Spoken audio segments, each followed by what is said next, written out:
നമസ്കാരം, എയ്സാപ്പിലേക്ക് സ്വാഗതം. ഇന്ന് നമ്മൾ നോക്കുന്നത് വരികൾ, കൃതികൾ, കർത്താക്കൾ എന്നുള്ള മേഖലയിൽ നിന്നാണ്.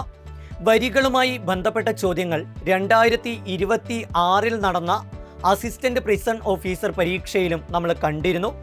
ആ വരികളാണ് ഇന്ന് നമ്മളിവിടെ നോക്കുന്നത്. നോക്കാം.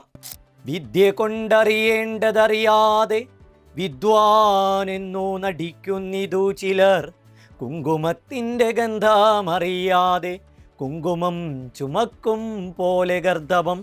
ആരുടേതാണ് ഈ വരികൾ എന്നായിരുന്നു ചോദ്യം. വിദ്യ കൊണ്ടറിയേണ്ടതറിയാതെ വിദ്വാനെന്നു നടിക്കുന്നിതു ചിലർ, കുങ്കുമത്തിൻ്റെ ഗന്ധമറിയാതെ കുങ്കുമം ചുമക്കും പോലെ ഗർദഭം. തുഞ്ചത്തെഴുത്തച്ഛൻ, കുമാരനാശാൻ, ചെങ്ങമ്പുഴ കൃഷ്ണപിള്ള, പൂന്താനം നമ്പൂതിരി. ഉത്തരമായി വരുന്നത് പൂന്താനം നമ്പൂതിരി. പൂന്താനം നമ്പൂതിരിയുടെ ജ്ഞാനപ്പാന എന്ന കാവ്യത്തിലെ വരികളാണിത്.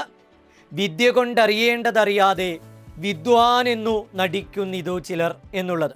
നമ്മൾ കുടിയല്ല പിറക്കുന്ന നേരത്തും കൂടിയല്ല മരിക്കുന്ന നേരത്തും മധ്യ ഇങ്ങനെ കാണുന്ന നേരത്തു മത്സരിക്കുന്നതെന്തിനോ നാം വൃഥ. ഈ വരികൾ കൂടി ഓർത്തു വെക്കണം. ഇതും പൂന്താനത്തിൻ്റെ ജ്ഞാനപ്പാനയിലെ കൃതികളാണ്. ഇതും പരീക്ഷയിൽ ചോദിക്കാൻ ഏറെ സാധ്യതയുള്ള വരിയാണ്. അപ്പോൾ അടുത്തൊരു വീഡിയോയിൽ വീണ്ടും കാണാം. നന്ദി, നമസ്കാരം.